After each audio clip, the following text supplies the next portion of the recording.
ఈరోజు వీడియోలో కాంపిటేటివ్ ఎగ్జామ్స్కి కోచింగ్ తీసుకోవాలా వద్దా, దాని అవసరం ఎంతవరకు ఉందనేది చూద్దాం. హాయ్ అందరికీ, వెల్కమ్ బ్యాక్ టు అమ్మ విత్ డ్రీమ్స్. నిజానికి కోచింగ్ అవసరమా అంటే నేనైతే అవసరమని చెప్తాను. ఎందుకంటే మనం కోచింగ్ తీసుకుంటే మనకు ముఖ్యంగా టైం సేవ్ అవుతుంది అండ్ ఏ బుక్స్ చదవాలో, ఎలా చదవాలో బాగా తెలుస్తుంది. మనం వెళ్ళే వే అనేది ఈజీ అవుతుంది. అలా అని కోచింగ్ తీసుకుంటేనే జాబ్స్ వస్తాయని కూడా ఏం లేదు. కోచింగ్ తీసుకొని వాళ్ళు కూడా మంచి మంచి జాబ్స్ కొట్టిన వారు కూడా ఉన్నారు. బట్ అంత ఈజీ కాదు, చాలా హార్డ్ వర్కే చేసి ఉండొచ్చు.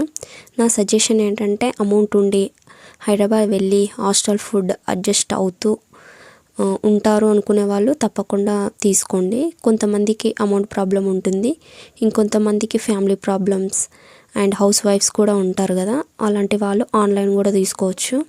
బట్ ఆన్లైన్ తీసుకునే ముందు చాలా జాగ్రత్తగా తీసుకోండి. ఎందుకంటే మా ఫ్రెండ్కి జరిగిన ఒక ఇన్సిడెంట్ గురించి చెప్తా ఇప్పుడు.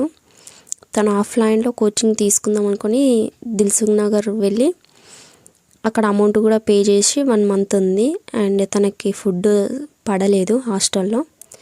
సో ఇంటికైతే వచ్చేసింది. ఎక్కడైనా ఫీ ఫస్ట్ పే చేశారు అంటే మళ్ళీ రిటర్న్ అస్సలు ఇవ్వరు కదా. సో ఆన్లైన్ క్లాసెస్ ప్రొవైడ్ చేస్తామన్నారు వాళ్ళు. ఓకే అని చెప్పేసి ఇంటికైతే వచ్చేసింది. ఆన్లైన్ విందాంలే అనేసి.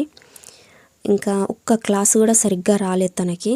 వేస్ట్ అయిపోయాయి, అమౌంట్ వేస్ట్ అయిపోయాయి అండ్ టైం వేస్ట్ అయిపోయింది.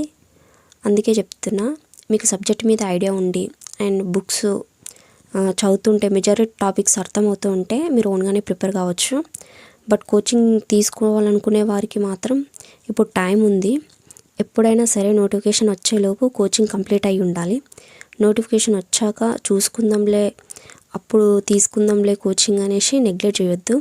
ఒక్కసారి నోటిఫికేషన్ వచ్చిందంటే ఇక టెన్షన్ స్టార్ట్ అయ్యి ఏం చదవాలో, ఎలా చదవాలో అస్సలు అర్థం కాదు. మరి 3 months ఆర్ 4 months చదివి జాబ్ కొట్టిన వారు ఉన్నారు కదా. అంటే ఐక్యూ లెవెల్స్ ఎక్కువ ఉన్నవారు గురించి నేను మాట్లాడట్లేదు. నార్మల్ స్టూడెంట్స్ జాబ్ కొట్టాలి అంటే చాలా టైం తీసుకుంటుంది. ముఖ్యంగా కాంపిటేటివ్ ఫీల్డ్లో ఉండాల్సింది పేషెన్సే. అది లేకపోతే ఇక్కడ అస్సలు పనికిరాము.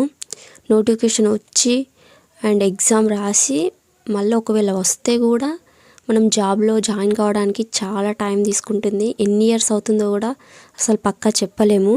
Physically and mentally and financially ఇవన్నీ తట్టుకుంటేనే ఇక్కడ ఉండగలం, లేకపోతే చాలా కష్టమే.